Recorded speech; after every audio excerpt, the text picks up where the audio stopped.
شروع اللہ کے نام سے جو بڑا مہربان اور نہایت رحم کرنے والا ہے۔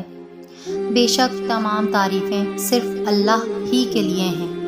السلام علیکم دوستوں، امید ہے آپ سب خیریت سے ہوں گے، بہترین حالت میں ہوں گے، تقویٰ اور پرہیزگاری کی حالت میں ہوں گے۔ غار حرا اور نزول وحی۔ مکہ معظمہ سے 3 میل کے فاصلے پر پہاڑ میں ایک غار تھا جس کو غار حرا کہتے ہیں۔ رسول پاک صلی اللہ علیہ وآلہ وسلم کئی روز کا کھانا لے کر اس غار میں چلے جاتے اور وہاں اکثر عبادت اور سوچ و بچار میں وقت گزارتے۔ رمضان المبارک کا مہینہ تھا۔ آپ صلی اللہ علیہ وآلہ وسلم کی عمر 40 برس ہو چکی تھی۔ آپ صلی اللہ علیہ وآلہ وسلم معمول کے مطابق غار حرا میں عبادت میں مشغول تھے کہ اچانک وہاں حضرت جبرائیل علیہ السلام تشریف لے آئے اور قرآن پاک کی یہ آیتیں پڑھ کر سنائیں۔ پڑھ اپنے رب کے نام سے جس نے پیدا کیا، جس نے انسان کو جمے ہوئے خون سے بنایا۔ پڑھ اور تیرا رب بڑا کریم ہے جس نے قلم کے ذریعے علم سکھایا، انسان کو وہ بتایا جو وہ نہیں جانتا تھا۔ یہ سورۃ العلق کا ترجمہ ہے۔ اس روز وہ خلاف معمول جلد ہی گھر لوٹ آئے۔ حضرت بی بی خدیجہ نے خوشگوار حیرت کے ساتھ ان کا استقبال کیا اور چہرے مبارک پر نظر ڈالی تو وہ پورے چاند کی طرح روشن تھا۔ بی بی خدیجہ نے جب اس دلنشین چہرے کو دیکھی تو وہ اپنی خوش بختی پر ناز ہی کیا کرتی تھی، لیکن آج تو وہ اپنے آپ پر ہی رشک آنے لگا تھا کہ ان کی حیرت ایک سوال بن گئی تھی۔ حضرت خدیجہ نے آپ صلی اللہ علیہ وآلہ وسلم سے فرمایا، میں آج آپ کے چہرے پر ایک عظیم نور کی جھلک دیکھ رہی ہوں۔ آپ غار حرا سے اسے جلدی کیسے لوٹ آئے؟ کیا کوئی خاص بات ہے؟ رسول پاک صلی اللہ علیہ وآلہ وسلم نے فرمایا، آج فرشتہ جبرائیل علیہ السلام کے ذریعے مجھ پر وحی کا آغاز ہوا ہے۔ یہ پروردگار عالم کا وہ کلام ہے جس کی نظیر لانے میں عقلیں حیران ہوں گی، جس کی تاثیر دل میں نور کر جائے گی۔ جبرائیل امین نے وحی کے ذریعے یہ کلمات مجھ تک پہنچائے ہیں۔ بی بی خدیجہ بولی، میں نے اس سے قبل ایسا کلام کبھی نہیں سنا۔ میرا قلب اس کے سرور کو محسوس کر رہا ہے، اس کی چاشنی میرے روح میں گھل رہی ہے۔ میرا ایمان ہے کہ یہ خدا کا کلام ہے اور آپ اس کے منتخب پیغمبر ہیں، اس لیے تو آپ نے صداقت کے سوا کبھی کوئی ذائقہ نہیں چکھا اور آپ کی امانت داری کی شہادت مکے کا ذرہ ذرہ دیتا ہے۔ مجھے کلمہ طیبہ سے روشناس کیجیے کہ میں اپنے دل کی گواہی کو اس میں سمو دوں۔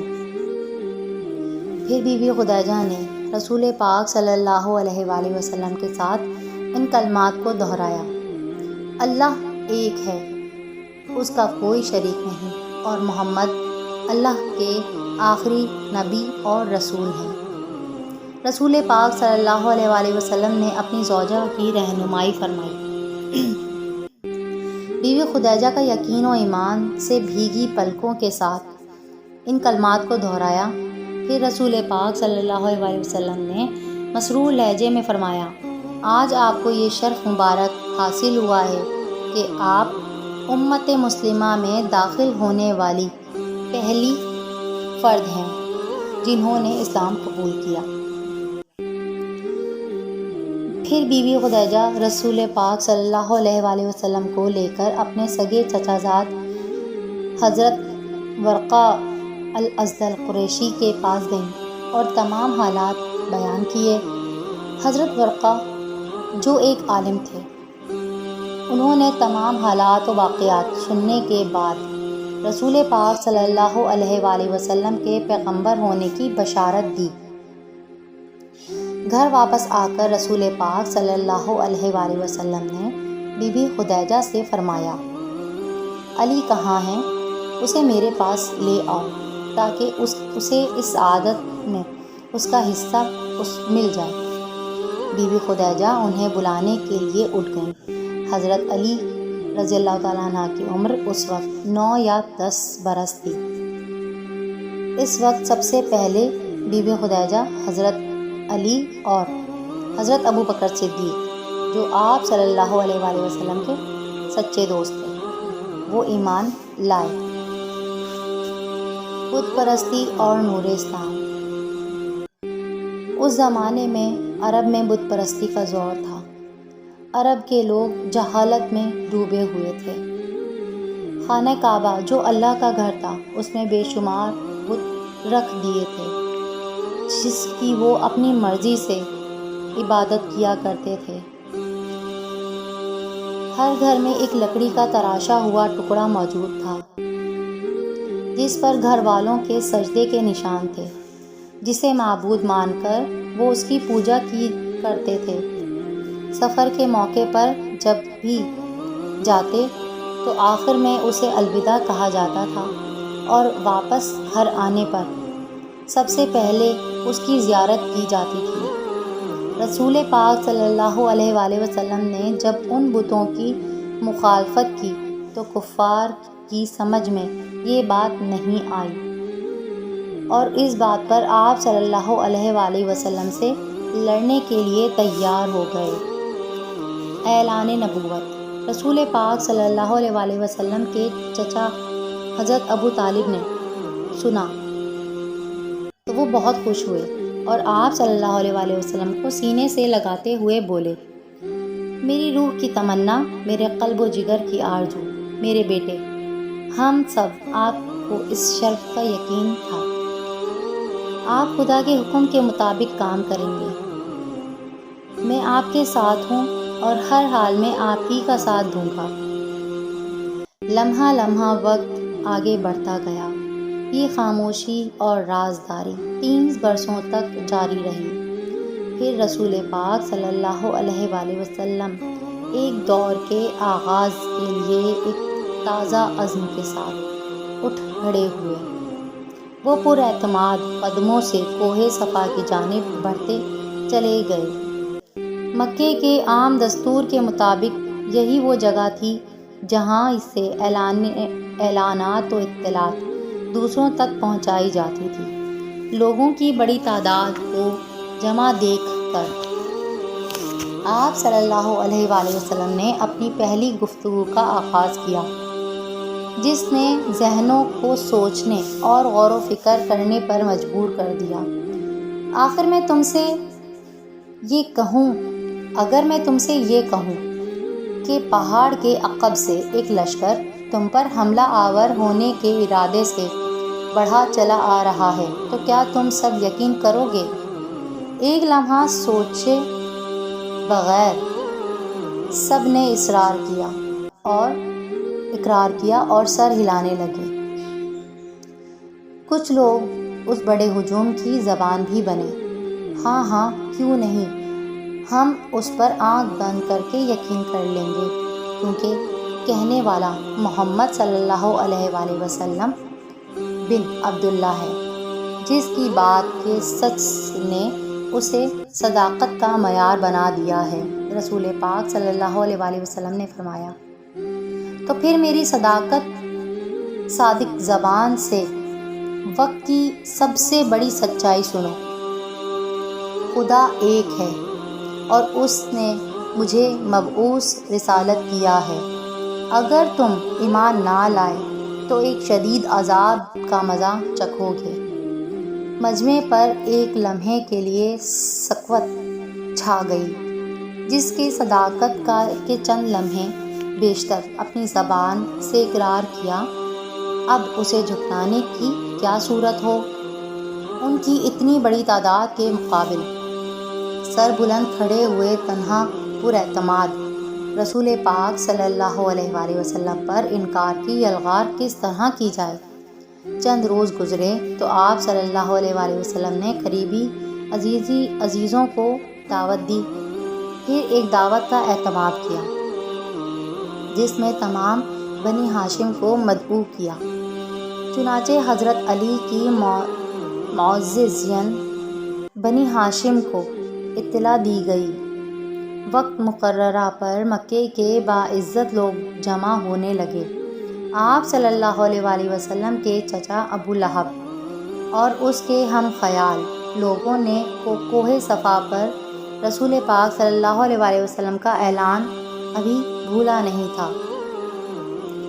آپ حضرت علی رضی اللہ تعالیٰ عنہ بڑی سرگرمی سے مہمان نوازی میں مصروف تھے اور ہر ایک کی عزت و تکریم کر رہے تھے۔ کھانا ختم ہوا، دسترخوان بڑھا دیا گیا اور رسول پاک صلی اللہ علیہ وآلہ وسلم کھڑے ہوئے کہ اظہار مدعا کریں۔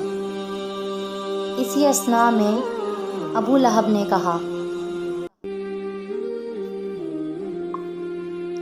بھتیجے، اگر تم وہی کچھ کہنے کا قصد رکھتے ہو جو تم نے کوہ صفا پر کہا تھا تو اپنی زبان کو روک لو، ہم اس گفتگو کو پھر نہیں سنیں گے۔ محفل میں ایک دم سناٹا چھا گیا۔ خوش خلق اور مؤدب حضرت محمد مصطفیٰ صلی اللہ علیہ وآلہ وسلم اس سوچ میں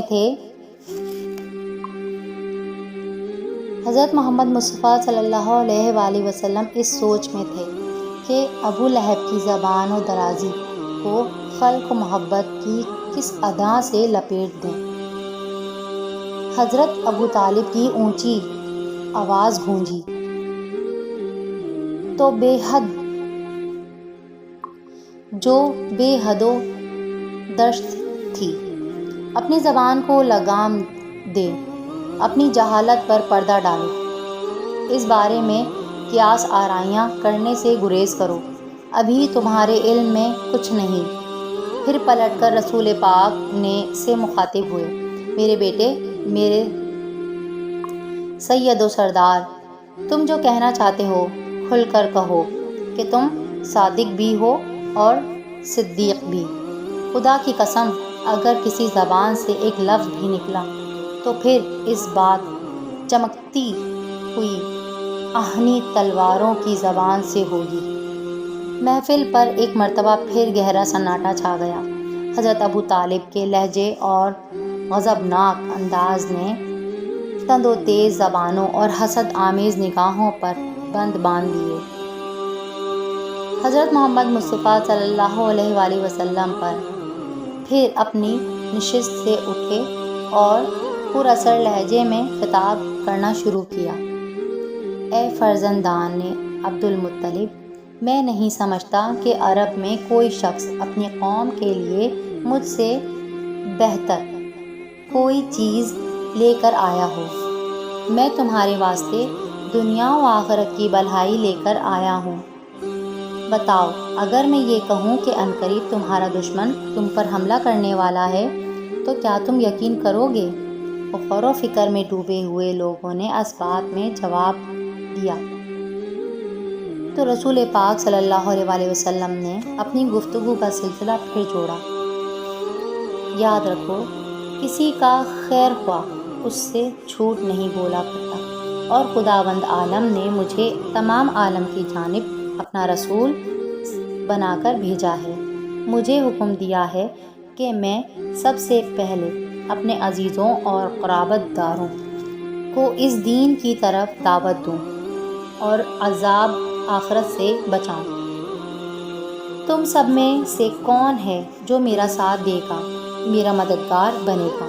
میرے نزدیک اس کی وہی منزلت ہوگی جو حضرت ہارون علیہ السلام کی حضرت موسیٰ علیہ السلام کے نزدیک تھی۔ تو اب تم میں سے کون خیر کی جانب سبقت کرتا ہے؟ دفعتاً سناٹا پھر بہت گہرا ہو گیا۔ آنکھوں کی پتلیوں میں حرکت ہوئی لیکن ہونٹ چپ رہے۔ دفعتاً ایک نوخیل پرعزم آواز نے سب کو چونکا دیا، میں سب سے کم عمر ہوں، تاہم میں آپ کے ساتھ دوں گا یا رسول اللہ۔ ہر اس شرط پر جو آپ فرمائیں گے۔ آپ جو حکم دیں گے میں اس کی تعمیل کروں گا۔ میں آپ کے دشمنوں کی آنکھیں نکال دوں گا اور پیٹ پھاڑ دوں گا۔ عمر رسیدہ بزرگوں نے پلٹ کر دیکھا۔ 13 سالہ نوخیر حضرت علی سینہ تانے کھڑا تھا۔ شجاعت کے تیکھے تیور اس کے لفظوں میں بول رہے تھے۔ تھوڑا ٹھہرو علی، رسول پاک صلی اللہ علیہ وآلہ وسلم نے پیار سے کہا۔ شاید تم سے میری عمر میں بڑے لوگوں میں سے کوئی میرے اس دعوت کو قبول کرے۔ حضرت علی خاموش ہو گئے اور رسول پاک کی نگاہوں نے اپنے سوال کے جواب کی جستجو میں سارے چہروں کی طرف دیکھا، لیکن ہر چہرے پر انکار اور ہچکچاہٹ لکھی ہوئی تھی۔ حضرت ابو طالب کے لبوں پر حوصلہ افزا مسکراہٹ تھی۔ حضرت علی نے خاموشی کی طویل وقفے کو پھر ایک پختہ عہد سے پارا پارا کیا اور اپنے لفظوں کے عزم و ارادے سے دہرایا۔ حضرت محمد مصطفیٰ صلی اللہ علیہ وآلہ وسلم نے پھر انہیں انتظار کرنے کو کہا اور اپنی دعوت کو تیسری مرتبہ دہرایا۔ اس مرتبہ بھی جواب حضرت علی کی جانب سے ہی آیا۔ حضرت محمد مصطفیٰ صلی اللہ علیہ وآلہ وسلم نے حضرت علی کو قریب بلایا اور گلے سے لگا لیا۔ حضرت علی کی بیعت لی اور مجمع سے مخاطب ہو کر بولے، یہ میرا بھائی علی میرا مددگار ہے۔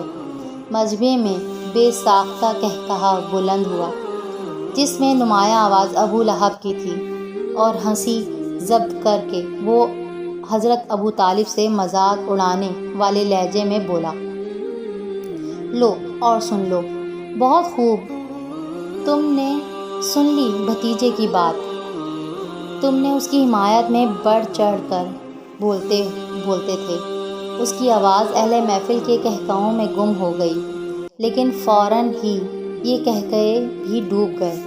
حضرت ابو طالب کے گرجتے ہوئے لفظ ابو لہب کی طرف بڑھے ہوئے کہ جہالت نے تو تیری عقل کو دیمک کی طرح چاٹ لیا ہے۔ ابو لہب کے مکروہ چہرے سے نقوش بگڑے۔ ہم نے اس سلسلے کو یہیں روک دیں گے۔ آج کے بعد محمد اس بات کو دہرانے نہیں پائے گا۔ کیا کہا؟ حضرت ابو طالب نے غضبناک ہو کر کہا، خدا کی قسم، نہ میں اسے چھوڑ سکتا ہوں اور نہ ہی میری اولاد میں سے کوئی اس کا ساتھ چھوڑے گا۔ حضرت ابو طالب کی جرأت، خاندان میں ان کی منزلت اور شجاعانہ تیوروں نے ابو لہب اور اس کے ساتھیوں کو خاموش کر دیا، اور وہ سب کے سب خاموش رخصت ہو گئے۔ حضرت ابو طالب نے رسول پاک صلی اللہ علیہ وآلہ وسلم کی دھارس بندھائی، میرے بیٹے، تم میرے حقیقی بھائی کی یادگار ہو، جو خود بھی بڑا باعظمت تھا۔ ہمارے خاندان کی آبرو تم ہی سے قائم ہے۔ ابھی کے لیے اتنا ہی دوستوں۔ کہانی کا اگلا حصہ سننے کے لیے ہمارا پارٹ 3 دیکھیں۔ تب تک کے لیے اللہ حافظ۔ چینل کو پلیز لائک اور سبسکرائب ضرور کیجیے گا۔